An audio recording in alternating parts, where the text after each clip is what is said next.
یعنی قال امرنی خلیلی، کیا جی؟ قال امرنی خلیلی، خلیل کسے کہتے ہیں؟ دوست کو، یعنی میرے دوست نے مجھے حکم دیا بسبعین، کس بات کا؟ 7 باتوں کا۔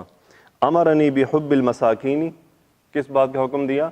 کہ مساکین سے محبت کرو، والدنو منہم، ان کو اپنے قریب کرو، ان کے قریب رہو، مساکین اور غرباء سے محبت رکھنے اور ان سے قریب رہنے کا ان کو حکم دیا۔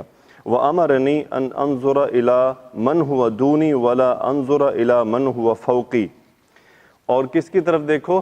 جو ہم سے نیچے ہے، نہ کہ اس کو دیکھو جو ہم سے اوپر ہے۔ کیا مقصد ہے اس کا؟ یعنی اگر ہم اپنے سے نیچے دیکھیں گے تو ہمارے اندر صبر اور شکر کا مادہ پیدا ہوگا، ہمیں شکر کی اہمیت کا اندازہ ہوگا، شکر کیا ہوتا ہے۔ اس لیے اپنے سے نیچے دیکھو، اوپر نہ دیکھو۔ اوپر دیکھیں گے تو پھر حرص، طمع، لالچ پیدا ہوگی، حسد پیدا ہوگا، بغض پیدا ہوگا۔ اور اگر ہم مساکین اور غرباء سے محبت رکھیں اور ان کو اپنے قریب کریں یا ان کے قریب رہیں تو اس سے کیا؟ شفقت کا مادہ پیدا ہوتا ہے۔ یعنی اگر کسی کا دل سخت ہے تو وہ کیا کرے؟ یتیم کے سر پہ ہاتھ پھیرے، اس سے معاملات کرے تو انشاءاللہ اس کا دل نرم ہو جائے گا۔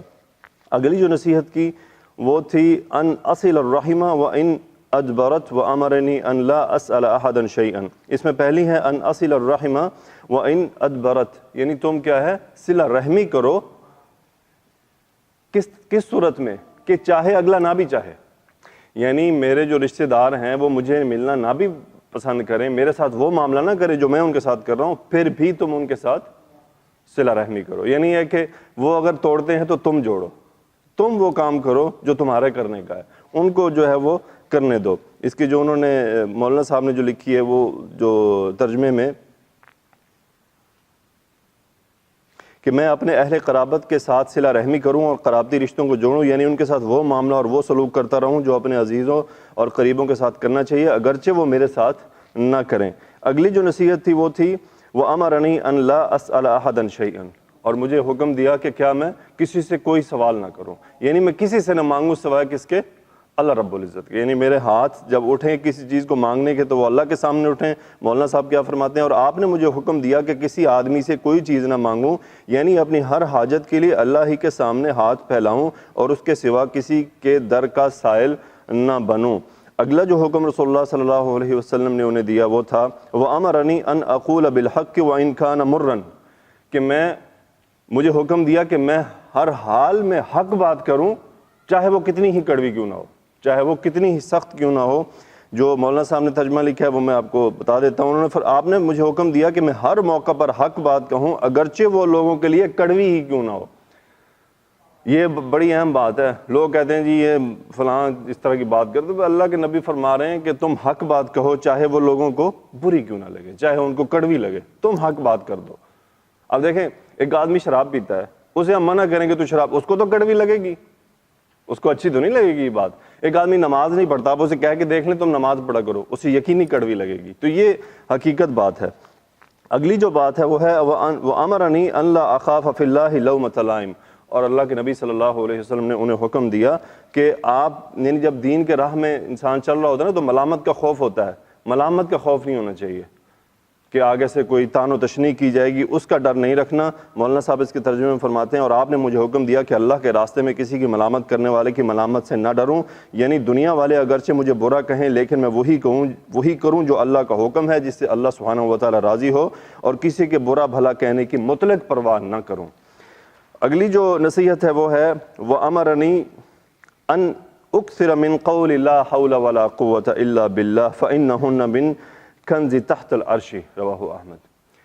یہ آخری انتہائی اہم ہے کہ اور حکم دیا کہ میں کثرت سے لا حول ولا قوت الا باللہ کا ورد کروں، کثرت سے۔ کیوں کثرت سے؟ فإنہن من کنز تحت العرش، کہ یہ عرش کے نیچے خزانوں میں سے ہے، کہ عرش کے خزانوں میں سے ہے۔ اور علماء نے اس کی انتہا درجے کی اس ذکر کی فضیلت بیان کی ہے کہ آپ کو غم ہو، پریشانی ہو، مسائل ہوں، دل اداس ہو، تو 3-4 اذکار ہیں جن کو لازم کر لیجئے۔ ان میں سے ایک ہے رسول اللہ صلی اللہ علیہ وسلم پر درود و سلام۔ اب وہ کوئی بھی ہو سکتا ہے، درود ابراہیمی بھی یا صرف اتنا بھی صلی اللہ علیہ وآلہ وسلم، اتنا بھی، کیونکہ یہ بھی ایک درود ہے۔ حدیث میں ہی آیا کہ جس نے اتنا بھی کہا پھر دوسرا استغفار، استغفر اللہ، اس کو لازم کر لیجئے۔ تیسرا یہی والا لا حول ولا قوت الا باللہ، کچھ علماء نے ان تین کو منیمم کیا ہے کہ یہ ایسے اذکار ہیں کہ جب آپ ان کا تذکرہ کرتے ہیں تو آپ کے تمام غم پریشانیاں جھٹ جاتے ہیں۔ ایک شیخ صاحب نے شیئر کیا ایک واقعہ اپنا کہ ایک آدمی تھا، اسے بہت زیادہ پریشانیاں تھیں، بہت زیادہ قرض تھا اس کے اوپر، اور وہ بڑی پریشانی میں تھا سعودی عربیہ میں۔